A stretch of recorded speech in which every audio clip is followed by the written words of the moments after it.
ஹாய்ங்க, இன்றைக்கி சஷ்டியோட 12வது நாள். நாளுமே காலையில் எழுந்து ஃப்ரெஷ் ஆகி நம்ம முருகருக்கு அர்ச்சனை ஆரத்தி எல்லாமே பண்ணி முடிச்சிட்டாங்க.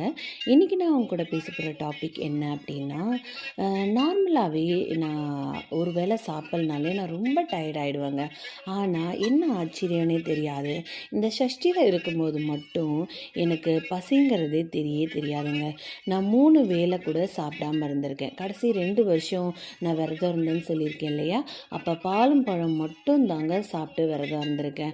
அப்போ ஒரு வேளை சாப்பிட்னாலே எனக்கு எனர்ஜி டவுன் ஆகிடும். ஆனால் அந்த சஷ்டி அப்போ மட்டும் 3 வேளை சாப்பிட்னாலும் எங்கேருந்து தான் எனர்ஜி வரும்னே தெரியாதுங்க.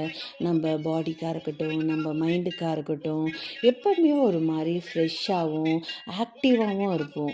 இது வரைக்கும் எத்தனை பேர் அதை ஃபீல் பண்ணியிருக்கீங்கன்னே தெரியாது.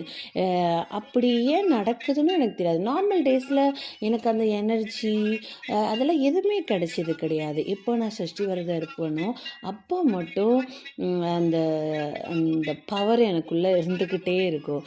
இந்த மாதிரி ஏதாச்சும் ஃபீல் பண்ணியிருக்கீங்க அப்படின்னா மறக்காம என் கூட ஷேர் பண்ணுங்கள். இதே மாதிரி இன்னொரு வீடியோவில் பேசலாம். இப்படிக்கு உங்களில் ஒருத்தி. பாய்.